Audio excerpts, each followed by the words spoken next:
દે એ જેટલી પણ જાહેર સભાઓ કરે છે એમાં ખુરશીઓ ખાલી રહે છે અથવા પૈસા આપી પંજાબથી ગરીબોના પૈસા લઈ અહીંયા પૈસા વાપરીને લોકોને અહીંયા ઘડી કામ કરી રહ્યા છે. પણ આપ પણ જોઈ રહ્યા છો કે જે રીતે ભગવત માન અને કેજરીવાલ અલગ અલગ જગ્યાએ સભાઓ કરી રહ્યા છે, લોકોને ભડકાવવાનું કામ કરી રહ્યા છે, ગુજરાતની ભોળી જનતાને છેતરવાનું કામ કરી રહ્યા છે. પણ ગુજરાતની જનતા ખૂબ શાણી છે. છેલ્લા 30 વર્ષથી આપણે વિકાસની રાજનીતિ જોઈ છે. દેશના યશસ્વી પ્રધાનમંત્રી માનનીય મોદી સાહેબ પર ભરોસો છે. ગુજરાતની ભારતીય જનતા પાર્ટીની સરકાર ઉપર માનનીય ભૂપેન્દ્ર પટેલ પર ભરોસો છે. ગુજરાતની જનતા એ ક્યારેય ભગવત માનથી કે બહુ રૂપિયા કેજરીવાલથી છેતરાય એવી નથી. ગુજરાતની મહિલાઓને બેંક એકાઉન્ટમાં 1,000 રૂપિયા આપવાનો વાયદો કર્યો છે કે ગુજરાતની મહિલાઓને બેંક એકાઉન્ટમાં સીધા 1,000 રૂપિયા આપશે આમ આદમી પાર્ટી. તમે કેજરીવાલને ભગવત માનને પૂછજો કે તમે જ્યારથી સરકારમાં આવ્યા એના કરતા વધારે વર્ષથી ભારતીય જનતા પાર્ટીની સરકાર એ ગુજરાતના શાસનમાં છે અને 450 કરતા વધારે અલગ અલગ સમુદાયવાદ SC, ST, OBC, જનરલ કેટલી યોજનાઓ છે. પંજાબ સરકાર તેનો સરવાળો મારી દે એના કરતા ગુજરાતની ભારતીય જનતા પાર્ટીની ભૂપેન્દ્રભાઈ પટેલની સરકાર એ કેટલાય બેનિફિટ એ નીચે જનતાને આપી રહી છે. જગદીશભાઈ, તો ભૂતકાળની સરસ વાત કરી, ભવિષ્ય માટે શું પ્રજા માટે કરવા માંગો છો?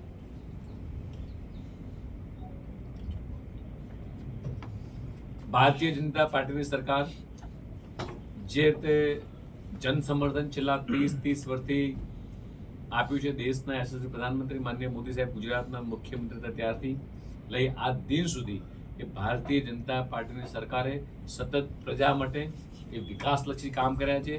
આપ જે રીતે જોઈ રહ્યા છો, જે રીતે રોજગારીની તકો ઊભી થઈ છે, યુવાન હોય, સ્ટાર્ટઅપ હોય, ખેડૂત હોય કે મહિલા હોય, આજે દેશભરમાંથી અન્ય રાજ્યોમાંથી પણ લોકો રોજગારી માટે ગુજરાત એમની પહેલી પસંદગી છે. વેપાર ઉદ્યોગ માટે પણ ગુજરાત એમની પહેલી પસંદગી છે.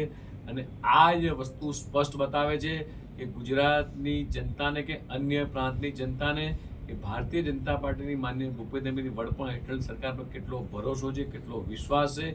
જે રીતે માનનીય ભૂપેન્દ્રભાઈ સેવા ભાવથી જે કામ કરી રહ્યા છે, સતત પ્રજાલક્ષી કામ, વિકાસલક્ષી કામો, મહિલાઓ માટે, વિદ્યાર્થીઓ માટે કે ઇન્ડસ્ટ્રીઝ માટે કે નાનો વેપારી હોય કે MSME ઇન્ડસ્ટ્રી, આ બધા જ માટે ગુજરાત સરકાર ખૂબ સારું કામ કરી છે. આવનારા દિવસોમાં પણ કરશે. જગદીશભાઈ, ખાસ કોઈ અચીવમેન્ટ એમનું છે તો કોઈ કાર્યક્રમ પ્રદેશ ભાજપ કરશે? મોદીજીનું આ અચીવમેન્ટનું તમે જે વાત કરી આટલી બધી, તો એનો કોઈ ખાસ કાર્યક્રમ કોઈ યોજવામાં આવશે કે પ્રદેશ તરફથી?